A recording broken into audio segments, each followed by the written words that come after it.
Be.Told Pod29. We are back for another one. This is podcast number 29. One show before 30. Has it been that long? Man. I'm excited today, man. I got a full studio today. We got the whole team here together. We've had a lot of things going on in our personal lives and in our business lives. So everybody hasn't been able to make it like we would all project. But today, the stars have aligned. To my right, I don't know who he is right now. He's a news anchor, I guess. I try. Ladies and gentlemen, all the way from Georgia Southern University, Mr. Vinny Fernandez. Hello world, how are you? I'm fine. Hello world. Sounds like a speed date. Hey, are you in an insane asylum? Hello world, how are you? I'm good. Next up, my main man, the man with a million body parts, maybe more. Wolf Griffin, ladies and gentlemen. Mr. Scott, we've been through this today. It's not Wolf Griffin. It's not Wolf Griffin? This is his alter ego. Oh yeah, we got a treat. And what might we refer to you as? Just call me the Big Bad Wolf. The Big Bad Wolf. And I can honestly give a damn what you eat. Oh, Yes! You can eat me for all I care. Oh! I love this new guy already. I want to sign him to a 10-day contract. I'd like to already put him on the practice squad. He is here. That's how you start out a show. And last but not least, rounding the bases himself. Ladies and gentlemen, throwing baseballs on walls and catching them in plastic mitten gloves. Luis Fernandez. Truth Be Told Pod at Twitter. Truth Be Told Pod at gmail.com. Go down the list. Please send us your comments and your thoughts and your prayers and your support. We love you and welcome. Welcome. Yeah. It's hot in the studio, man. Today I wanted to talk about a lot of things. We're going to hit a lot of different topics, a lot of current events, but the general topic, the general thought, I want you people to think about this throughout the show, is think about your support systems. Think about when you were back in even middle school. I ain't even going to say high school, middle school, when you start thinking about the things you want to do with your life. Oh, I want to be a doctor. I want to be a lawyer. I want to be a rapper. a rapper. I had to throw that one in there. How do you get to these things? How are you successful with the way our economy is? With the way homes are now, with the way families are structured, with the way opportunities have dried. I mean, dried. How do you succeed? What type of support system is needed, and is it even available anymore? You know, it makes me think about how people talk about how the middle class doesn't exist anymore. And I agree, but I also believe that support systems as they used to be don't exist. You know, back in the day when you used to go talk about 40, 50 years ago, people's entire family would support them going to college, would be excited. You know, you might only have one family member out of 6 that can actually go. So everybody did what they could to keep that one intact. Whether it be clothing, whether it be food, whether it be helping with their studies, whether it be money on your books, whatever. People were a lot more willing for higher education. Now, man, it's strategic. You got a plan. You gotta get loans. You gotta get grants. You gotta find money. You gotta get approved through Sally Mae. You gotta pushing this Sally Mae, man. Man, Sally Mae runs the world. Sally Mae runs the world, and without her, you're going nowhere. You name me one person that did it without Sally, and I'll show you a liar. So my you know, this is a very broad topic, and we're gonna hit a lot of different parts of it. But my initial question is, how do you support when there's no support? You know, what is the, you know, because these kids coming up behind us, they have to have motivation. Their dreams have to be, there has to be a sense of realism. Like, okay, this is what I want to do. How do I get it? Well, I don't think that it's that the support system has faltered. You know, I think that, you know, most families would love to support, you know, their children and help them rise up, you know, and become, you know, the best they can be. You know, I just feel like people are really looking out for themselves, especially with this economy going down the way it did. People are really looking inwards towards themselves, like, oh, I need to get better. I need to go make more money. I need to do this. I need to do that. And, you know, once you do that, you're forgetting about all the people coming up. You're forgetting about the future. But clearly, you can't do it by yourself. You cannot. There has to be somebody. As much as everybody wants to be independent, I did this and I did this by myself. You need some support, man. You need some support. And even to go a step further in a relationship. When you start a relationship with a girl or a woman starts a relationship with a man, however, you go through growth. You go through growing pains. Right. You go through segments where it's like, okay, I'm gonna put her through school. My wife's gonna go to school, and then when she finishes, I'm gonna. Stuff like that. Working together. It's not like that no more, man. These women, and I hate to ride you, ladies, but y'all have transformed, to say the least. They're not around like that, man. If you're not producing, if you're not coming home with that bacon, you by yourself. You by yourself, and it has nothing to say about who you are as a person, your work ethic, none of that. Sometimes it's the situation, it's just the opportunity. But how many people are strong enough to last through the situation? I don't think people are as strong as they used to be. That's always been my contention. I believe that as Americans, as people, our strength, our resolve, our willingness to deal with things and to see our way through things, people can't do it no more, man. For lack of a better word, people are pussies. They can't do as much as they used to, man. When you think about our parents and our grandparents, all that they endured and all that they went to just to put food on the table, people can't do it like that no more. They're not willing to. They're not willing to. They cried for they cried for help from the government. They cried for the welfare. Yeah, and that's a problem. I'm glad you brought that up. I feel like the welfare system is a horrible crutch. Yes.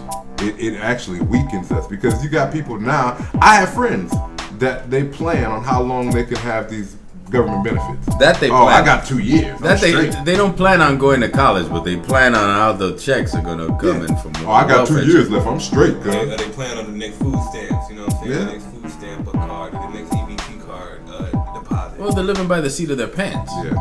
They're not thinking 10 years down the line, 5 years down the line.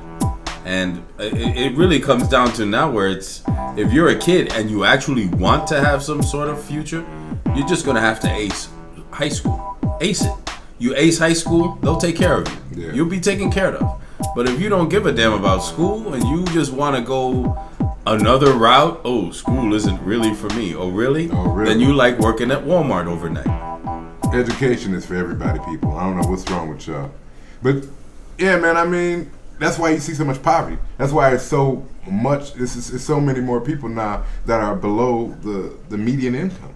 You know what I mean? Because first off, people don't try. They're misinformed. You know what I mean? People don't get the information about higher education.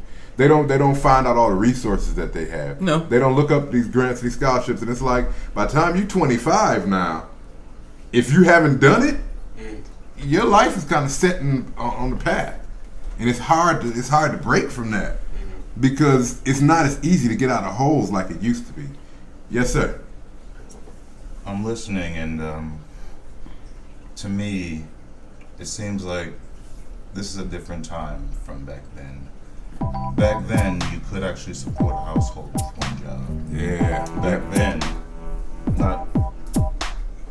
not even that many years ago, there was two-parent households.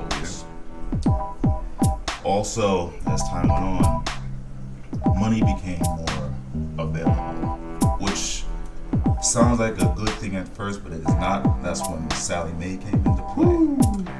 When it became easier for students to get loans, To get all that money. that's when college prices went up. Yep. When our parents went to college, if they did or did not, it was nowhere near this price. No way. That it is now. No way. I spent $114,000 on my college education, Yep. which is nowhere near what they're probably looking at back then. Yeah. I'm like $5,000 below you. And that's ridiculous. There's no reason for colleges to be that much. Also, right now as well, education, as great as it is, it's not, I personally don't feel it's looked upon like it was before. Back then, you can have a high school diploma that looked great. Yeah. Nowadays, we have people in management who haven't even graduated college. Yep. Nowadays, a bachelor's degree doesn't go as far as it used to anymore. So you can imagine what a high school diploma alone does. Yeah, high More or less a diploma, GED. yeah, it does nothing. So how do you encourage your children to even try when these days, like you said, it seems like there's no real support, and with the elimination of the middle class, you're either rich or you're not. So, in my opinion, the only way to make it is, as they say, hustle. Have some sort of a side scheme, because you know what? The American way doesn't work. It never has. Not for the masses. Exactly, not for the American way is for the people who are making the American way. That's what that's about. The working class, people like us, we have to go underhanded. Yeah. We have to go down to go back up. And see, that's the thing. I think that's an excellent point. How do you do that? How do you explain to somebody behind us? How do you explain to your son? Or how do I explain to my son years from now when they're in that position to where they want to start, hey dad, I want to start working. Hey dad, I want to go to this school.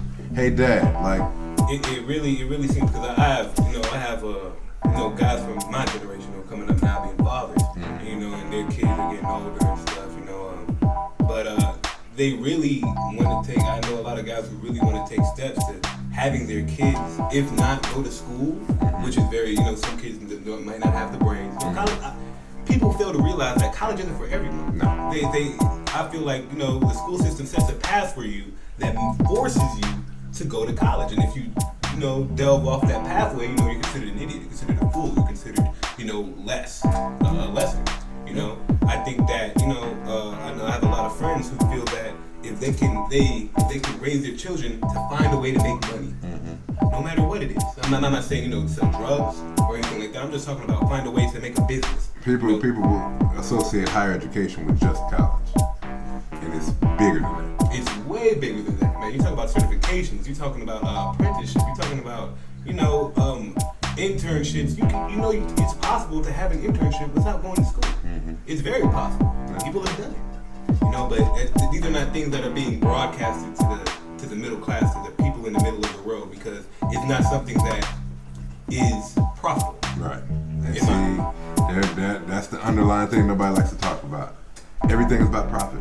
And I mean, I know it was back in the day, but there were values. There were morals involved. Now, the dollar runs everything, man. The dollar is king. And it's making more decisions than it needs to. It's crossing lines that it shouldn't. It always has to be taken into account that these are people. We are people. So there's going to be errors. There's going to be things that have to be catered to fit a specific situation. And those things don't happen anymore. Everything is black and white now. Either you got it or you don't. Either you are or you aren't. Either you in or you out. There's no gray area. There's no room to figure it out. And that's what I was thinking about the other day. Like, you don't realize how much power you have in establishing your future when you're coming out of high school, when you're younger. Yeah. Because I always think about myself. Right. I came to Georgia on a football scholarship. That's all I was thinking about. I'm ready to go play football. And I definitely, I'm very educated. The educational side means a lot to me. But I definitely didn't do my research like I should have. You know what I mean? I was looking at a few schools, but for me, it came down to who's offering me the most money to play football. Right. And that's typically what finalized my decision. Because when I was coming to college, I knew I wanted to come out south. I knew I wanted to leave up north. I wanted to come out this way, bigger, better opportunities, a change of pace. You know what I mean? So that in itself, then that bracketed me with about 4 or 5 schools that I would actually consider. Then you break it down to, okay, who has a good football team? Who's recruiting? Who's looking at me? And it's like I never factored in, because I'm a person that does a lot with entertainment and the entertainment industry. I never factored in the other avenues outside of college. It was just college or bust. And I feel that that's what a lot of kids who are coming out of high school see it as. And I think that they are really, I won't call it brainwashed. Setting yourself up for failure. But it's not setting yourself, I don't think it's setting yourself up for failure per se. I think it's more, you're very closed-minded. You're not looking at all the other opportunities that you have out there. There are many opportunities. There are many different ways you can go. Yeah. But once you're in high school they preach college. Just coming out of high school and seeing what it did to me, I'll be honest, I wasn't really ready for college. you know, but I felt like I was forced. Yeah. You know, I was forced to sign up the application. I was forced to, you know, do my ACTs, do my SATs, you know what I'm saying? I was forced to do all these things, or else I would have been behind the group. Yeah. You know, I would have been left out. I would have been, you know, lesser. You know, if you ask somebody who's been to college, or you ask anybody who's in college, you ask them about how do they feel about somebody who didn't go to college. They feel that they're A, stupid, B, lazy, you know, anything of those sorts. You know what I'm saying? And I think that's not a fair indictment on somebody who might not have wanted to take that path. Right. All right. Who could maybe do better things in a different avenue. Who can maybe start up their own business. Yeah. You know, some of the greatest entrepreneurs in this country started based off a high school diploma. They didn't have college education. Yeah. And I gotta be honest, I'm jealous. I got 2 or 3 friends that didn't go to college, and they went the trade route, or you know, different things like that, and they're doing well. They don't have the debt that I have, but they have the income. So it's a part of it. It's like, damn. Well, they never had to collect the debt. Yeah. The debt was never collected. You see, I think this college is such a scam. Not to change the, you know, the topic away, but college is such a scam to me because I feel like every year prices are going up, but the education levels are going down. Yeah. You're not getting better education for the more money you're spending. Yeah. You're getting the same education, or you're getting less education. All right. And that's why they're telling kids, right, when you get out, go to these big name colleges, and even if you do graduate with your diploma, degree, whatever you get, guess what? The chances of you finding a job and paying off your rent, mortgage, what have you, and your student loan. Woo. Mine was an estimated roughly $1,000 a month. Just for those bills. Just that's just for the college education. So, like Vinny said, that's the trap.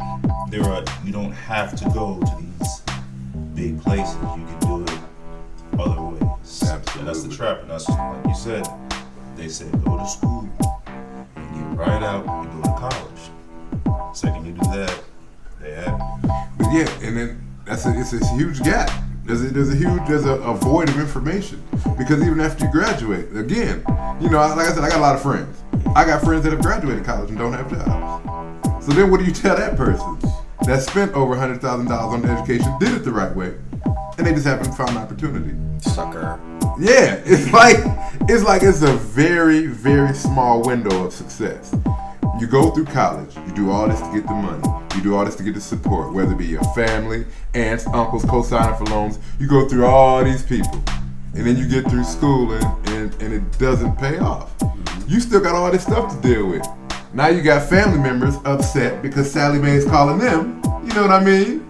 That causes another issue. That's bringing more, you know, it's just like, it's a lot that's invested, but the return is not. It's not worth it. It's not, I mean, and I don't want to say it's not worth it, because I believe in higher education. I believe in college.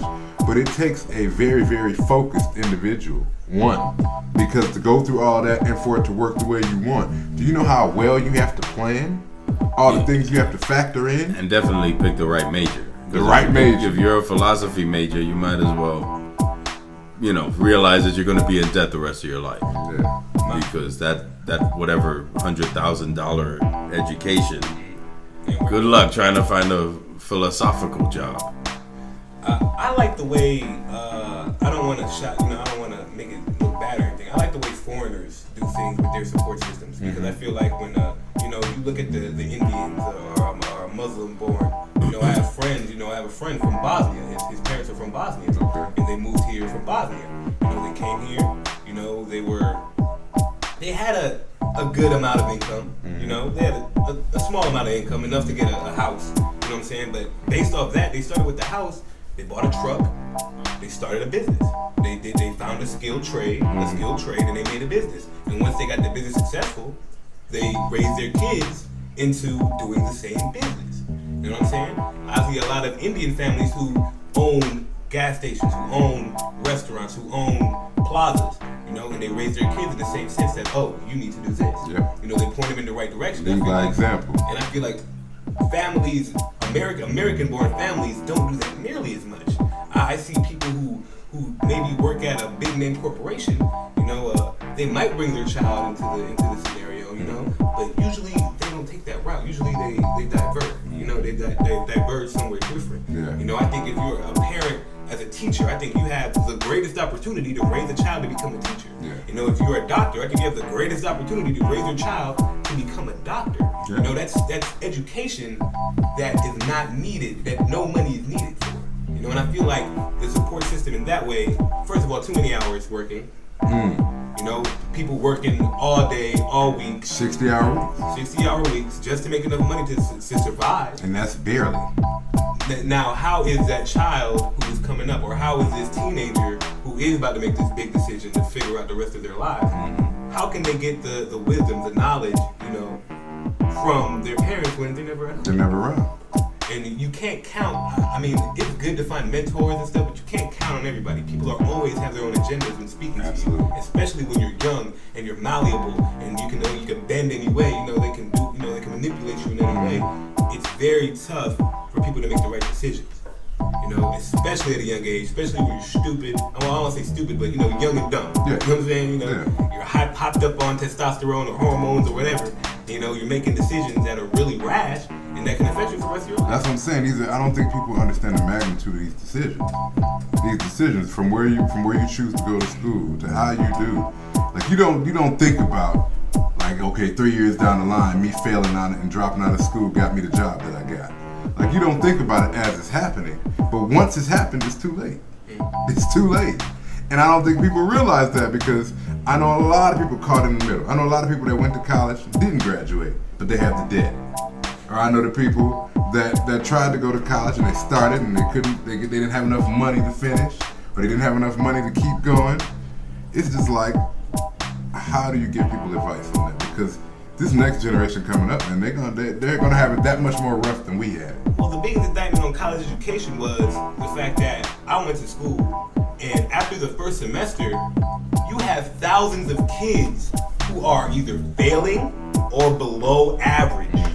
All right? So you're telling me that thousands of children who go to your school, about 40 some odd percent, don't belong there. Yeah. Don't belong there. What do you think that is? What I think it is, what it is people are making decisions. The standards are lower, for one. The standards are lower. All right? In high school, people aren't getting the same education that they get in college. They're not getting treated the same way. You know, I don't think it's proper preparation. I don't think it's a proper introduction into the college system. Yeah, because that first year is big. It's huge, because you have people who've never had this free time. Like, I mean, I come in there, I have 15-hour schedule. You know what I'm saying? Regular schedule. You know, for a full-time student. Right. You have these gaps in your day that you have to learn how to manage, and you've never had that opportunity. Yeah. There's no transition. There is no transition. You're going straight from, oh, you're in high school, we're on you, where it's structured, and then no structure. You're thrown out on your own. And then you have all these people who fail in the first semester. I mean, at Georgia Southern University, no indictment on Georgia Southern University. It's a great school, they have good programs, shout out to Georgia Southern. But at the end of the semester, you'll have the freshman class who just came in, over half Gone. Basically gone. Yep. Or they're taking remedial classes because they need to make up courses. And once again, Georgia Southern making that bank. Oh yeah. Making that bank. My freshman year roommate, middle of the second semester, he figured it out. Like, I ain't coming back, shorty. He was local. He was from Georgia. And he ended up going from Clark Atlanta University to DeVry. You know what I mean? He couldn't do it. He tried. He, shout out to him. He tried. He did the best he could, but it wasn't for him. He had a lot of problems, man. A lot of problems. And it's just like, damn, that's an expensive problem to have to go through all of that, to go through the registration process. But is he getting the proper support? Is there somebody with him going through the registration process? Is there somebody with him? He had his father. Decision? He had his father, but again, I don't know how well his father was educated. So I don't know how much he could show him as far as what he wanted to do. You know what I mean? So it concerns me. It concerns me because, for a lack of a better statement, I see a lot of losers being raised. A lot of people who believe that it isn't any better than what it is. and this is what it's going to be, you know. You just make do. One of the things that people always said was good about me was my optimism. You know what I mean?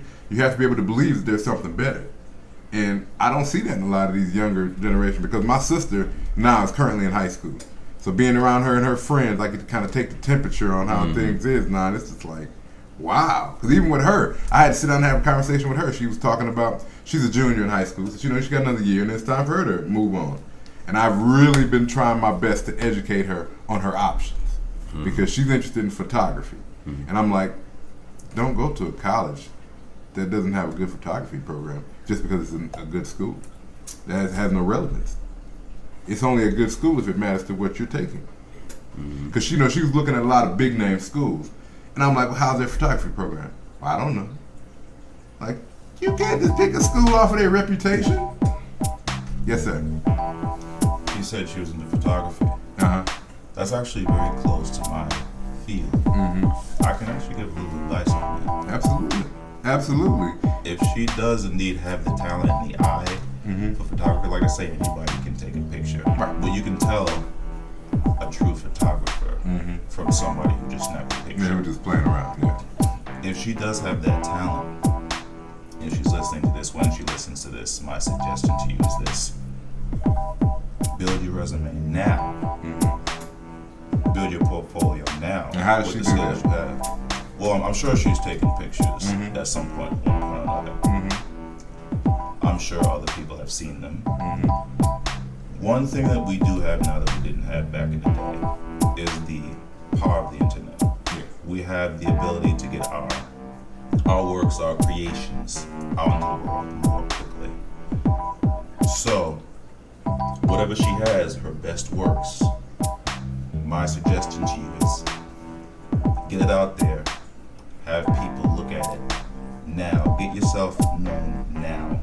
It's not uncommon anymore that people just see talent and take them.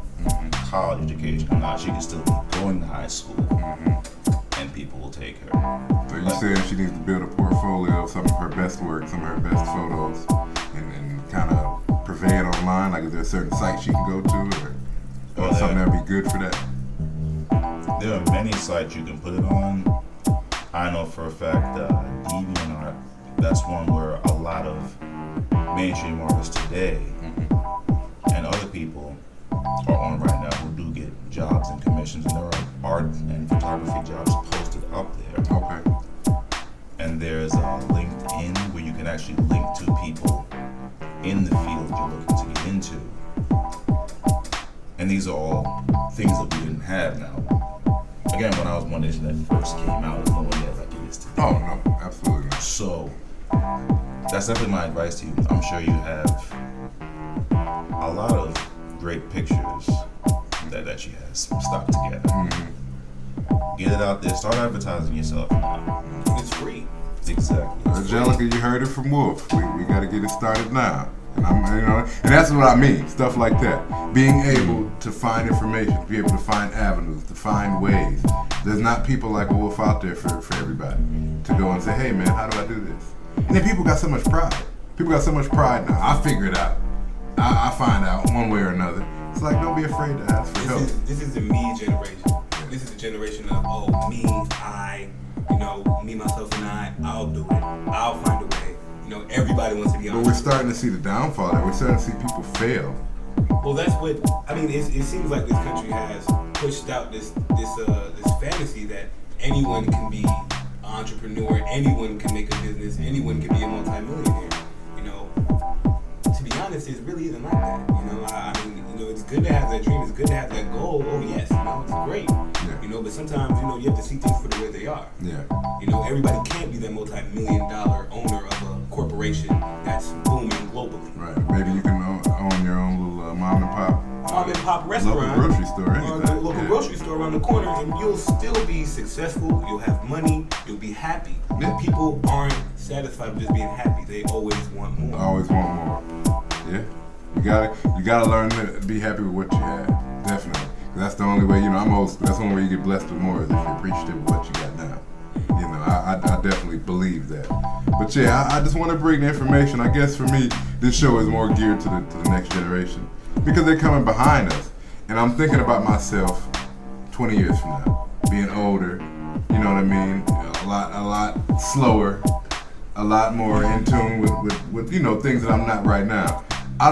You have to deal with these kids. These kids coming behind us, these are the people that are gonna be living in my community. You know what I mean? I want people representative of a progressive society. I want people that can stand on their own 2 feet. I want people that can pull people up just like they were pulled up, you know, because that's another thing too, like you brought up earlier, leading by example, being able to see somebody being successful. I know that helps me, you know what I mean, because I have family members that have been extremely successful. And for me, it's motivation. It's like, all right, well, he did it, and I know he busted his hump, so I got a shot. You know what I mean? People need that.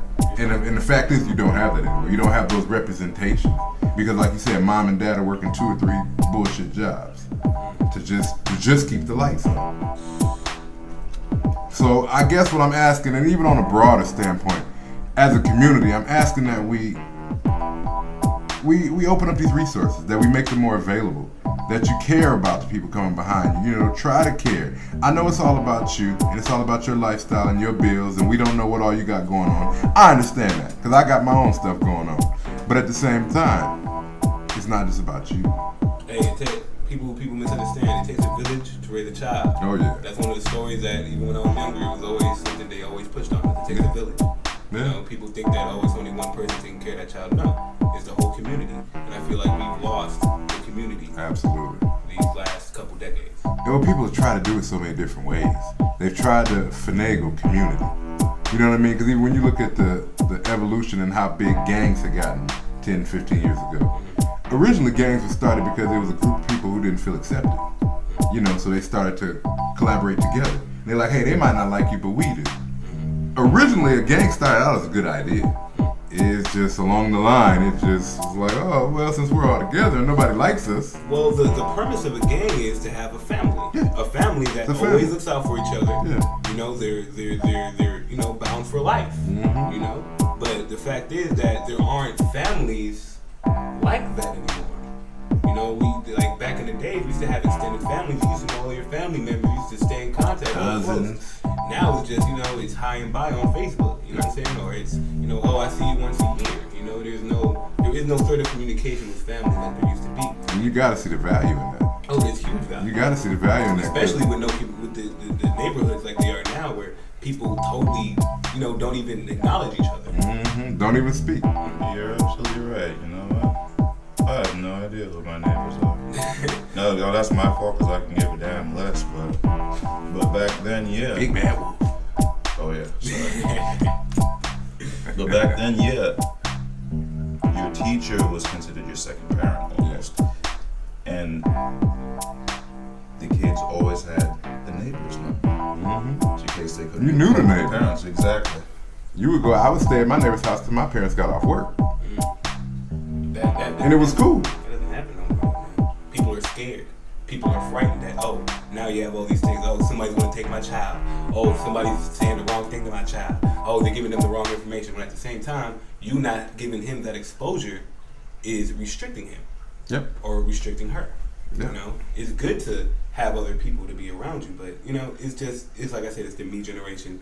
You know, one person thinks they can do everything the right way, and they're not going to take no for an answer. I'm sitting here and I'm trying to I'm thinking, my wheels are spinning because this is a extremely pertinent topic. Like, you know, and I want to see something done.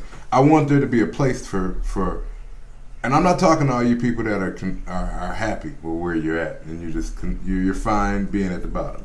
If that's what you want to do, fine. We need bottom feeders. Go right ahead. But for those of you that want to actually make something out of yourself, that want to see things get better, that want to see that movie produced that much better, that want to hear that song produced that much better, that wants to make sure that that red light doesn't flash as long. The people that want to do something with our everyday life, you know, the things that they want to build, they want to make things better. They see something, they see a problem, they want to find a solution. These are the people that I'm talking to. These are the ones that I want to be able to have an opportunity to understand that you have opportunities, but now you just have to dig for it. You have to work that much harder. And it's cool because it's going to pay off. Because even with myself, I'm not where I want to be, but I haven't lost any motivation. It's just all about, I know if I keep pulling these layers back, if I keep pulling up all this trash off the floor, eventually I'm gonna find some gold. And I don't think people believe that anymore. I don't think people believe that there is gold in those hills. I don't think it's just they don't believe the gold is there, but they settle too quickly. Yeah. They feel like, oh, I found that one piece of gold. Let me keep it. Let me hold own on it to it. Yeah. forever, and think that's gonna last. Nah, man. I'm working one job. I just got a promotion recently. Doesn't really feel like it. Honestly, I appreciate it. I'm very, very grateful and thankful. Let me say that. I'm very thankful for my promotion, but look at my check. It's not a major difference. $20. It's not a major difference. And like, again, I say I appreciate it. And for me, in my mind, it's a step. You know, I'm taking steps to get to where I want to be. So this is a step. But, you know, people come up to me like, oh, you big money now. Like, no, I'm not. I'm still the same cat I was last week. And ask a question. Does success have to be measured by a dollar amount? It used to didn't be. You know, that's a great question because me personally, I would say no. But I think general consensus, they would say yes. See, I would say no because I'm a person that I'm big on family and I'm big on my personal success. Things that goals that I've set for myself. And my goals might not mean shit on a broad level, on a worldwide scale. But to me, my goals mean the world. And for me, that's having a family, raising successful people as children to bring into society, having a woman that loves me, being close to my friends and family. Those are things that matter to me. And for me, honestly, I don't have to be a cajillionaire. I've never wanted to be just this guy with a lot of money. I just want enough. I just want to be able to have money in the bank. I'm simple. I just want to be able to have a rough week and it's like, all right, let me go pull this money out of my account.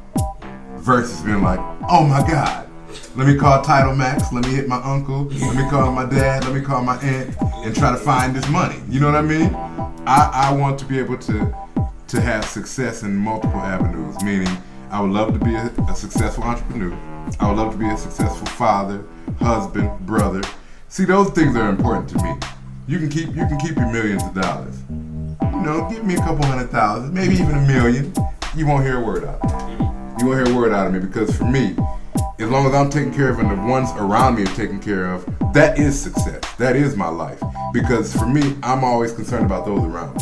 I'm concerned about my truth be told brothers. I'm concerned about my extended family. I'm concerned about my real family. As long as I know that those people are doing well and being progressive, that's success to me. Because these are the people that I'm always around. These are the people that you want to see get over that hump. You know what I mean? And not to say that other people don't matter, but I'm more concerned with those closer to me. That's my success, knowing that everybody is doing well. But if other people came to you and were willing to become closer to you, of course you wish success on them. Absolutely. I wish success on any person who's on the street. Absolutely. I always wish success on them. I don't wish them to fail.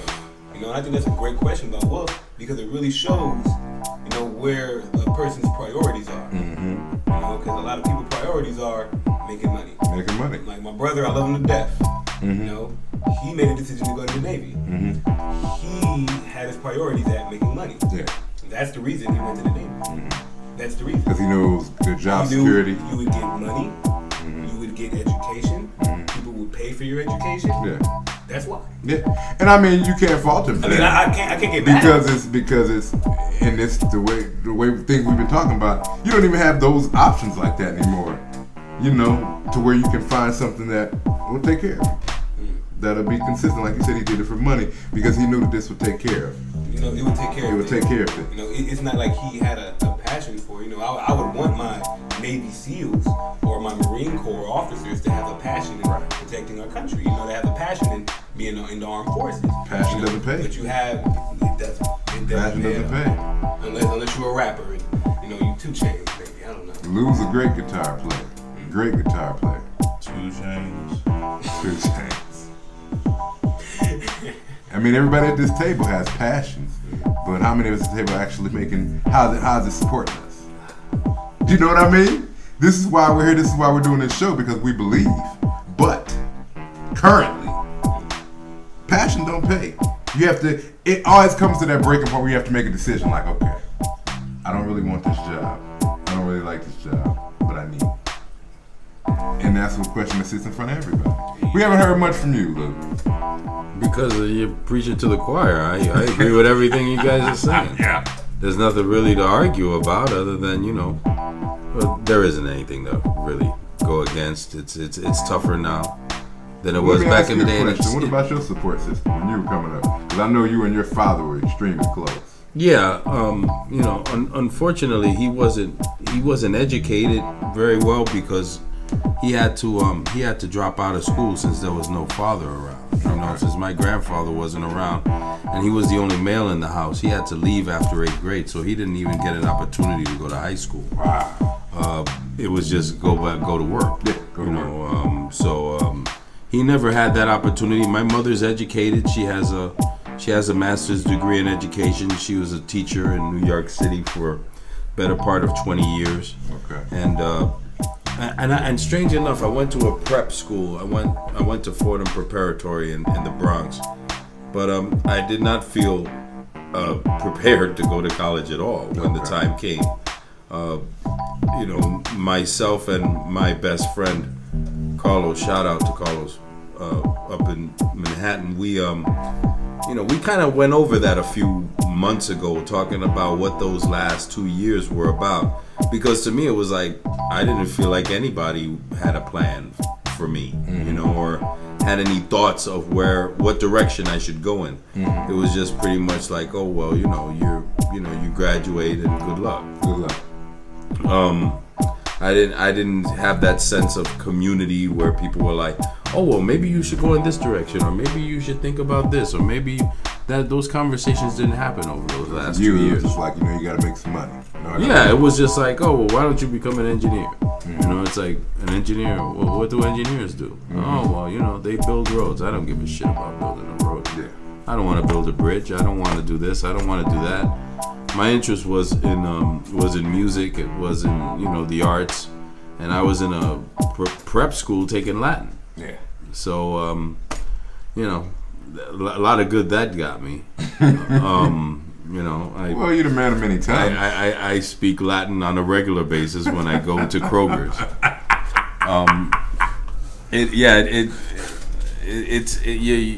What you guys have been talking has been a problem for years, especially for the minority student, who has to depend on public schools. What do you expect for free? You're not going to get the best advice. You're not going to get the best consulting. You're not going to get the best of anything. You're getting a free education. Be happy what you're getting and move on. Because I even know when I was in school, that's what I thought your counselor was supposed to be for, your high school counselor. Yeah. They're supposed to let you know your options and, show you how to apply for college. But really, even when I was in school, our counselors had their own agenda. They had their schools they wanted you to go to. They would push off on you like, hey, what do you think about Michigan State? And you're like, oh, I don't want to go to state. They're like, no, but have you checked into their... it's like they keep pushing off on you what they want you to have. People always have another agenda. Versus you just allowing them to just listen to you. Like, what do you like to do? My counselor just locked himself in the room with other white boys and smoked weed. So he had a different plan. Oh yeah, he had a totally different agenda. But that's what it is. I mean, I think we've pretty much covered that whole topic. But I definitely want to talk about that because, like I said, my sister's in high school, so I go to her high school. I go to Berkmeyer, and I just be looking at the students, and I talk to some of her friends, and I just be like, wow, you have no idea. You have no clue of what's coming. You have no idea. And I feel bad. But you see, you go up to them, and you tell them that they don't know, and they get offended. Yeah. Like they're stupid. Yeah. But that's not what's happening. No, that's not what I'm saying at all. That's not what's happening, though. Because like I said, even with myself, it's things that I wish I was better educated on. I'm not speaking from you and I don't know. You know what I mean? Because, I sit back and I reminisce a lot, and I'm a person that doesn't like to regret things. I'm kind of like, it is what it is. Everything happens for a reason. But, I think I could have planned my college experience a bit better to work towards my strengths a little bit better. Because I'm like everybody else, I did what I thought was right. Right. Versus me doing what I know. Yeah. So. Well, knowing who you were at the age of 14 and 15, Yeah. What kind of, and knowing what you know now, what kind of advice would you give to Scotty Baker? I would have Scott research all of his talents because everything that I'm good at now, I was decent at then. So I had an idea. I would definitely research those talents a lot further because now that I live in Georgia, being in Michigan, I didn't know what was all available. I didn't know about the music schools. I didn't know about the different broadcast programs that I could have taken and completely bypassed college. Because luckily for me, my school is a media school.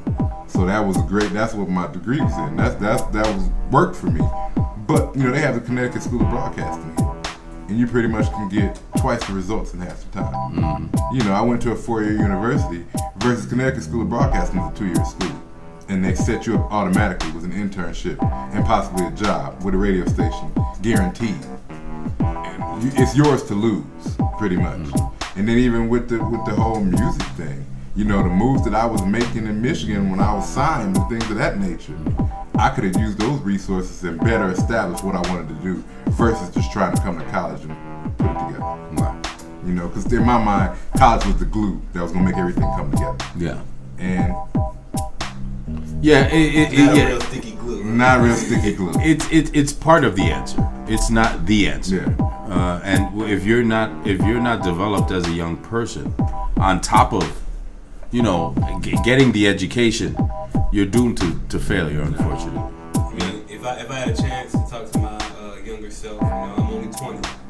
But if I had, you don't get to talk to your younger self yet. I mean, you gotta grow pubic hair first. Oh, man! You're in a position right now to where everything we're saying you can apply right now. Yeah, you still got a chance. And you're already, I must say, impressively educated for your age. Things you say. I appreciate it. I'm not even trying to be nice to you. I'm just saying. Big bad wolf. Not even trying to be nice. It's very true. I'm impressed. You right now have the options of everything we're saying. Absolutely. What is do you have a plan at all? Not to put your business out Well, there. yeah. Well, I've come to realize that it depends on what I want to be. Do I want to be dependent or do I want to be independent? All right.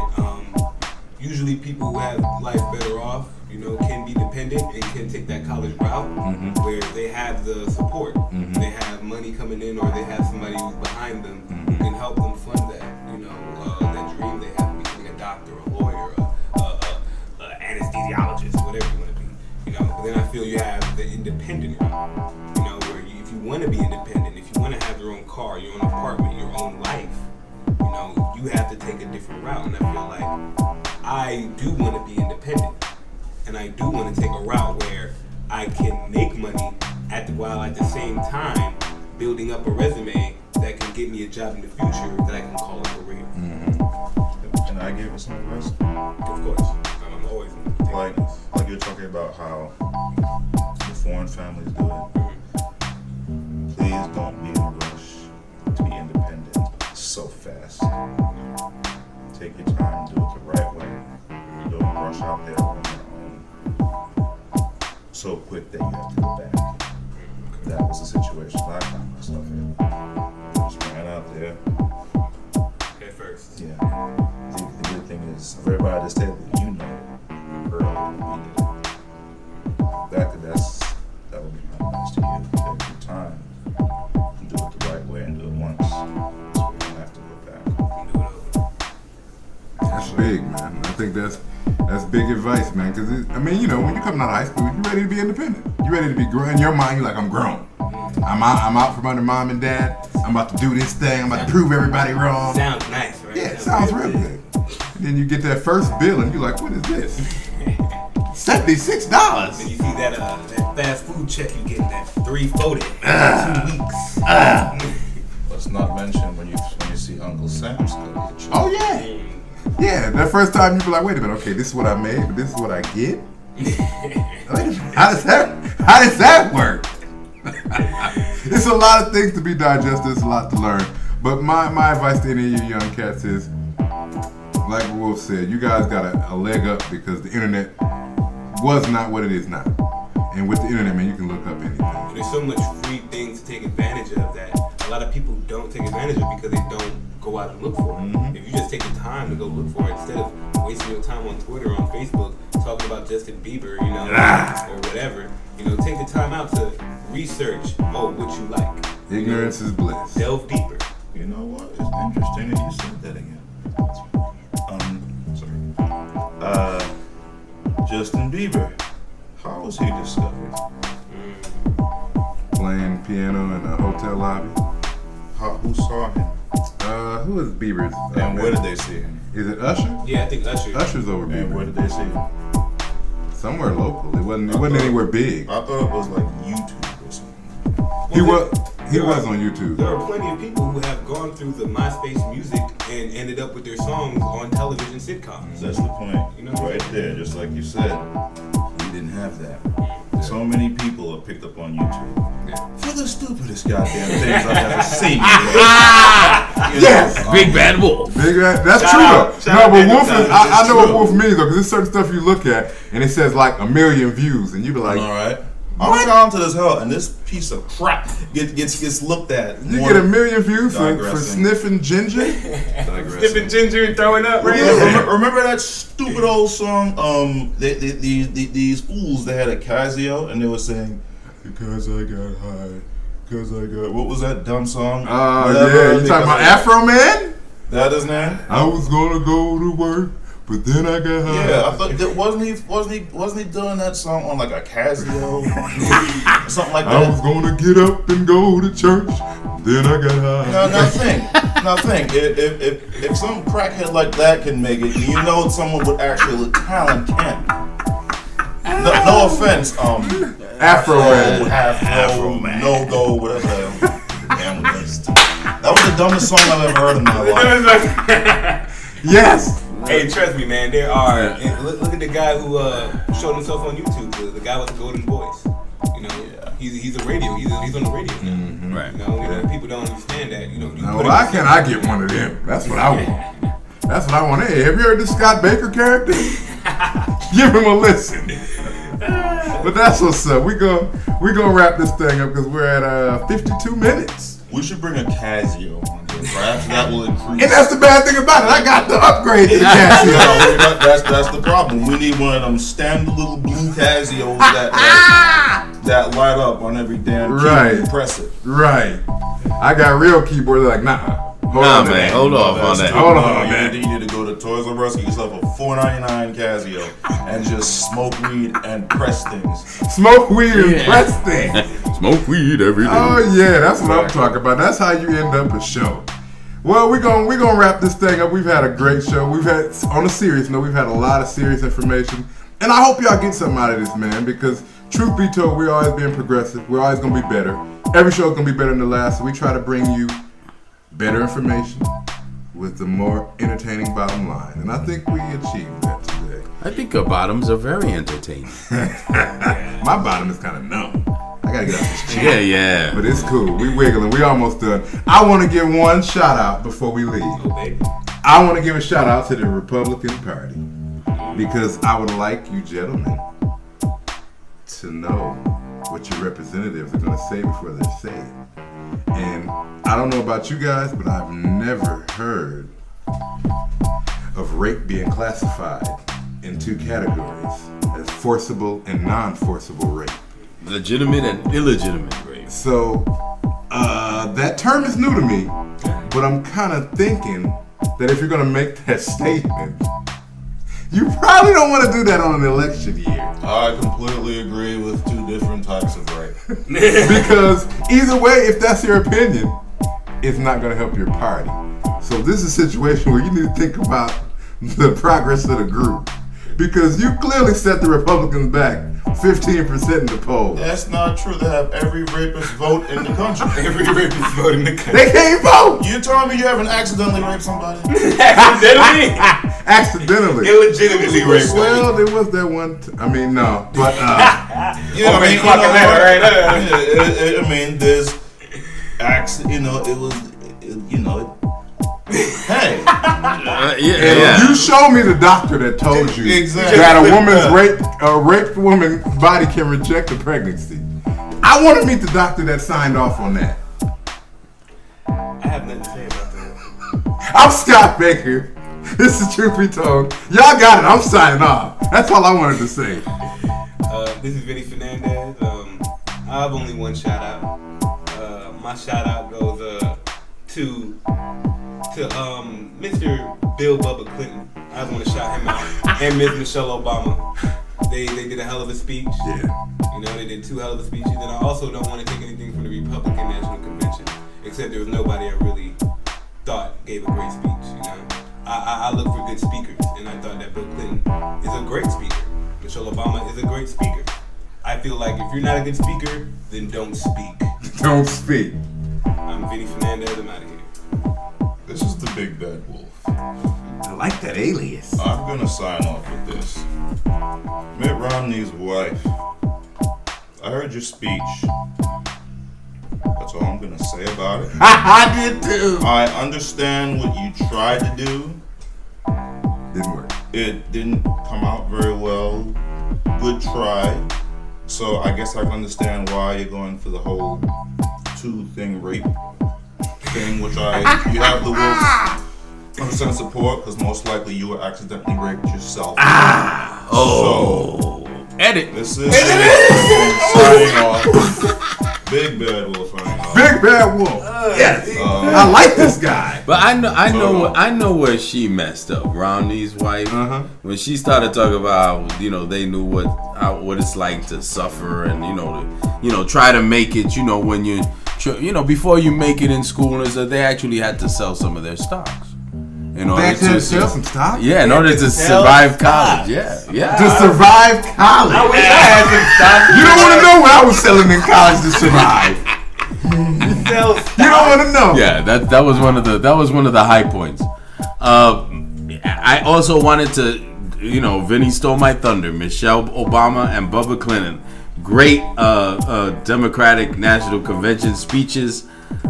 So since he took that, I'm just gonna throw a shout out to DC Comics. They're introducing a new Green Lantern. A Muslim Arab American Green Lantern. Wait. Time out. I signed off, but I'm still in the room. Time out. Yeah, keep it popping. The last Green Lantern was homosexual, correct? Yeah, wasn't he? Now this one is. Was he transgender? Yeah. Or was he? And now this one is. What did you say he was? Muslim Arab American. Listen, Okay. Green Lantern is the one superhero that can be any person in the world. So DC Comics have that flexibility. I don't know if they should do it though. Maybe it's not a good idea to have the Green Lantern selling Slurpees at a 7-Eleven. Does he wear a turban? Shout out to Ryan Reynolds. He about to get some more work. Does he form explosives? Ryan Reynolds or that dude from like Community or whatever? Ryan Reynolds is the dude who played at the Green Lantern. The Indian. Aziz Ansari. Ansari, yeah, get him to play. He has no muscle definition. But it works perfectly. Then all of a sudden he's buff, he's Green Lantern. Oh, sorry. We get out of here. We got Truth Be Told Pod, gmail.com. Truth Be Told Pod at Twitter.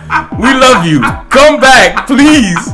Despite the show. Despite us. If we're not blown up I'm Lou. by the Green Lantern. I'm Lou. That's Scott Baker. That's Vinny Fernandez. And that's the Big Bad Wolf. The big Damn it, bad. yes. We'll see you next time, baby. Yes, sir.